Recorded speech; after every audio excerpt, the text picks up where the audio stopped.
किताब मुकद्दस में से रूत के 30 बाब की तिलावत। फिर उसकी सास नोएमी ने उससे कहा, मेरी बेटी, क्या मैं तेरे आराम की तालिब न बनूं जिससे तेरी भलाई हो? और क्या बोएज हमारा रिश्तेदार नहीं जिसकी छोकरियों के साथ तू थी? देख, वो आज की रात किलहान में जो फटकेगा, सो तू नहा धोकर खुशबू लगा और अपनी पोशाक पहन और किलहान को जा, और जब तक वो मर्द खा पी न चुके तब तक तू अपने तई उस पर जाहिर न करना।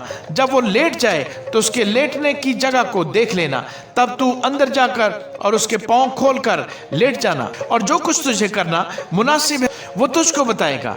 उसने अपनी सास से कहा, जो कुछ तू मुझसे कहती है वो सब मैं करूंगी। सो वो किलहान को गई और जो कुछ उसकी सास ने हुक्म दिया था वो सब किया।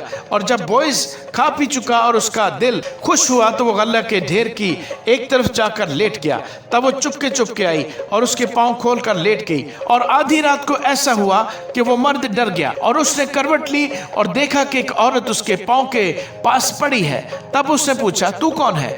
उसने कहा, मैं तेरी लौंडी रूत हूं। सो तू अपनी लौंडी पर अपना दामन फैला दे, क्योंकि तू नजदीक का कराबती है। उसने कहा, तू खुदावंद की तरफ से मुबारक हो ऐ मेरी बेटी, क्योंकि तूने शुरू की निस्बत आखिर में ज्यादा मेहरबानी कर दिखाई, इसलिए कि तूने जवानों का ख्वाह वो अमीर हो या गरीब पीछा न किया। अब ऐ मेरी बेटी मत डर, मैं सब कुछ जो तू कहती है तुझसे करूंगा, क्योंकि मेरी कौम का तमाम शहर जानता है कि तू पाक दामन औरत है। और ये सच है कि मैं नजदीक का कराबती हूँ, लेकिन एक और भी है जो कराबत में मुझसे ज्यादा नजदीक है। इस रात तू ठहरी रह, और सुबह को अगर वो कराबत का हक अदा करना चाहे तो खैर, वो कराबत का हक अदा करे, और अगर वो तेरे साथ कराबत का हक अदा करना ना चाहे तो जिंदा खुदावंद की कसम है, मैं तेरे साथ कराबत का हक अदा करूंगा। सुबह तक तो तू लेटी रह। सो वो सुबह तक उसके पांव के पास लेटी रही, और पेशतर इससे कि कोई एक दूसरे को पहचान सके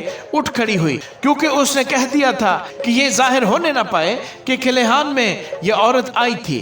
फिर उसने कहा, उस चादर को जो तेरे ऊपर है ला और उससे थामे रह। जब उसने उसे थामा तो उसने जौ के 6 पैमाने नाप कर उस पर लाद दिए। फिर वो शहर को चला गया। जब वो अपनी सास के पास आई तो उसने कहा, ऐ मेरी बेटी, तू कौन है? तब उसने सब कुछ जो उस मर्द ने उससे किया था उसे बताया, और कहने लगी कि मुझको उसने ये 6 पैमाने जौ के दिए, क्योंकि उसने कहा कि तू अपनी सास के पास खाली हाथ न जा।